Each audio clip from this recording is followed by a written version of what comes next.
നമസ്കാരം, ചന്ദ്രാപ്പിന്റെ യൂട്യൂബ് ചാനലിലേക്ക് എല്ലാവർക്കും സ്വാഗതം. അപ്പോൾ നമ്മൾ ഇന്ന് ഡിസ്കസ് ചെയ്യുന്നത് കഴിഞ്ഞ വർഷം 2021 നടന്ന ഡിഗ്രി പ്രിലിമിനറി എക്സാമിന്റെ സ്റ്റേജ് 1 ക്വസ്റ്റ്യൻ പേപ്പർ ആണ് നമ്മളിന്ന് ഡിസ്കസ് ചെയ്യുന്നത്. അപ്പൊ ഞാൻ മലയാളത്തിലാണ് എടുത്തിരിക്കുന്നത്. അപ്പൊ അതായത് 10th മെയിൻസും ബാക്കി ഫോഴ്സിന്റെ എക്സാംസ് ഒക്കെ വരുന്നുണ്ട്. അപ്പൊ അവർക്കൊക്കെ വേണ്ടിയിട്ട് മലയാളത്തിലാണ് എടുത്തിരുന്നത്.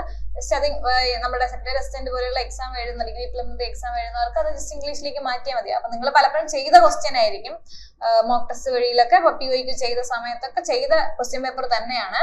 അപ്പൊ ഇതെന്ത് ചെയ്യും, നമ്മൾ ജസ്റ്റ് എക്സാം വരുന്നത് കൊണ്ട് എല്ലാ ക്വസ്റ്റ്യൻ പേപ്പറും എല്ലാ POയ്ക്കുകളും 2021 മുതൽ നടന്ന എല്ലാ പ്രീവിയസ് ഇയർ ക്വസ്റ്റ്യൻ പേപ്പറും ജസ്റ്റ് നമ്മൾ ഒന്നുകൂടെ നോക്കി പോകുന്നതേ ഉള്ളൂ. അപ്പൊ എന്ത് ചെയ്യും, അതിന്റെ ഇംഗ്ലീഷും മാത്സും എടുത്തിട്ടില്ല. ബാക്കിയുള്ള GK പോർഷനിലുള്ള ക്വസ്റ്റ്യൻസ് മാത്രമാണ് നമ്മൾ എടുത്തിട്ടുള്ളത് കേട്ടോ.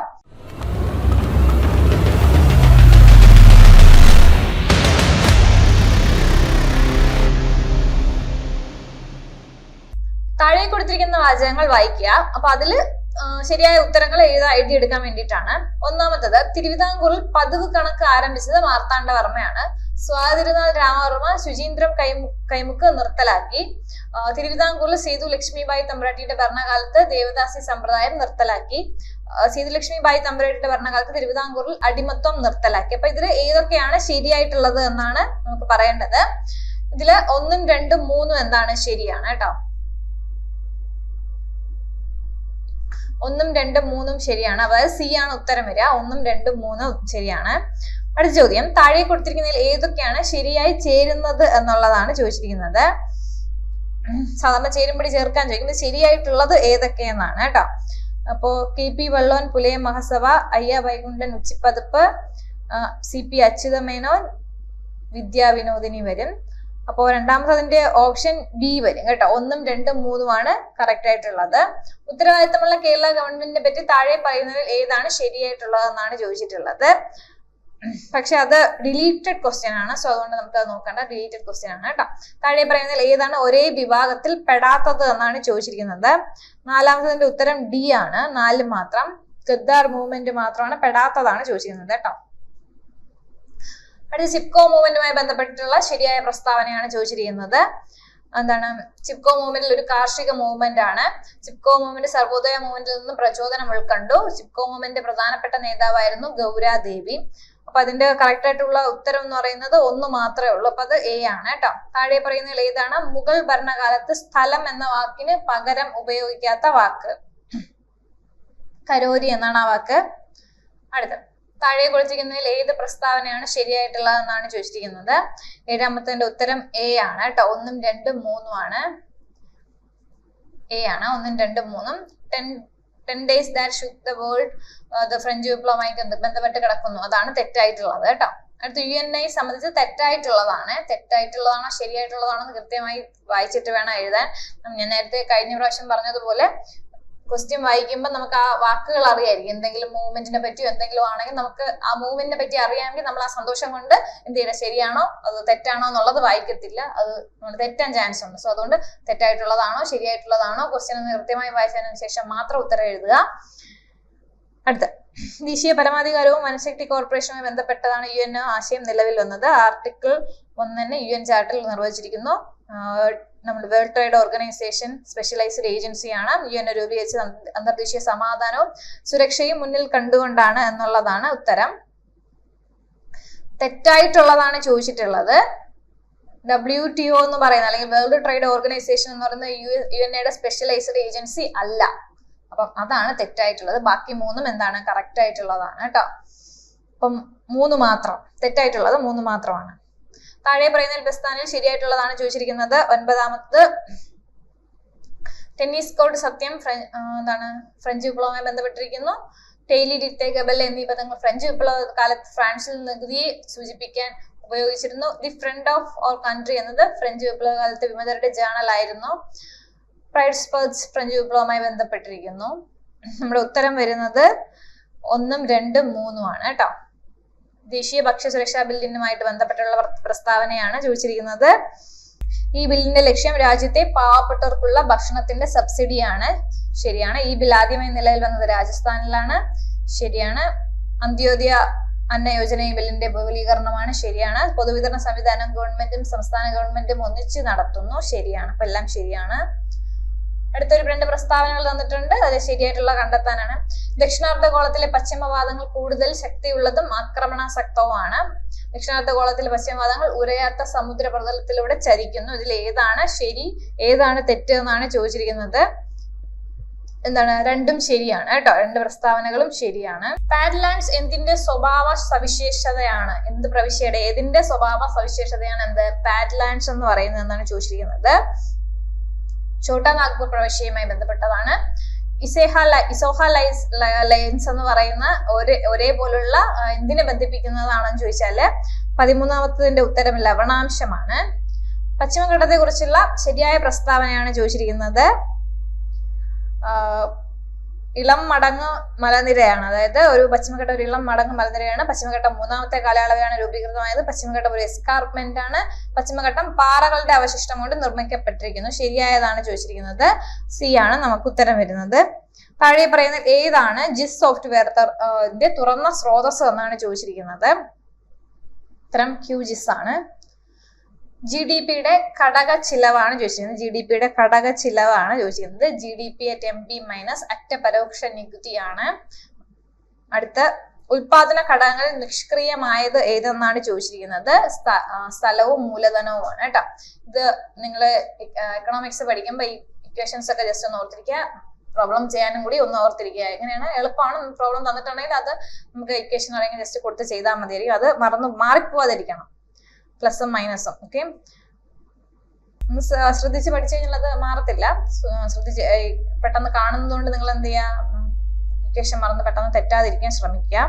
അടുത്തത് താഴെ പറയുന്നത് ഏതാണ് സമ്പദ് വ്യവസ്ഥയിൽ സമ്പത്തിന്റെ വിതരണം കുറയ്ക്കുന്നത് എന്നാണ് ചോദിച്ചിരിക്കുന്നത്.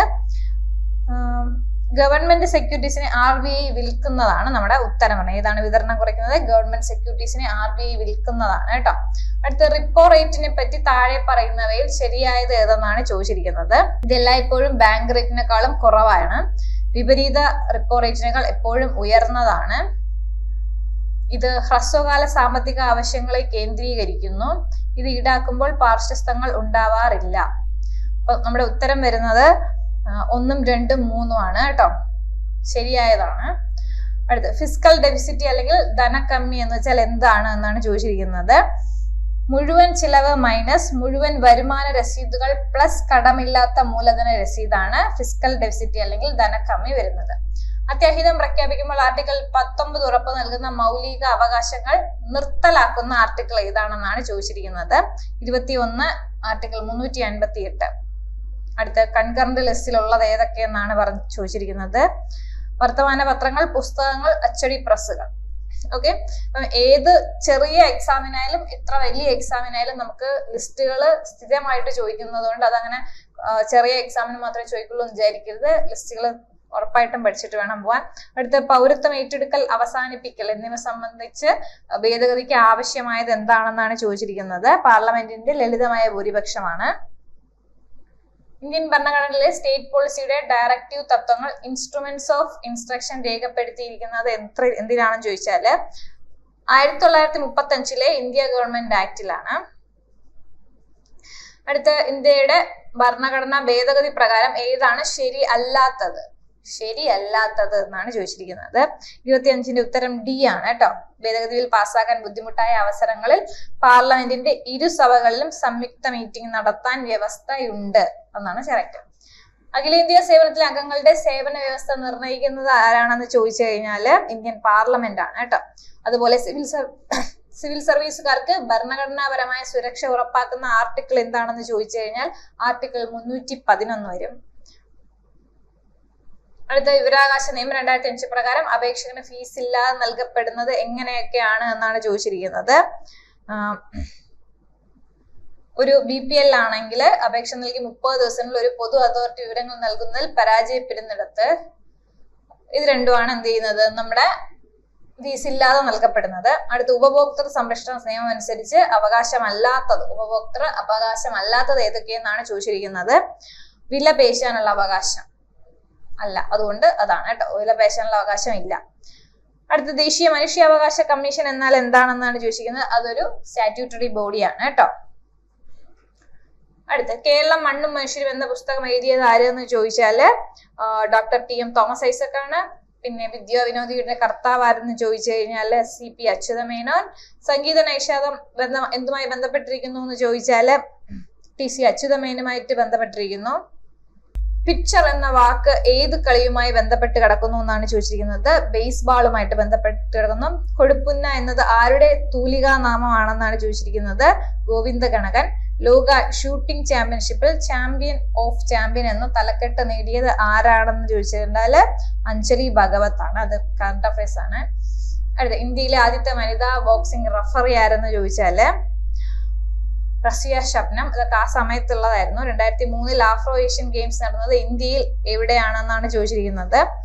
ഹൈദരാബാദിലാണ്.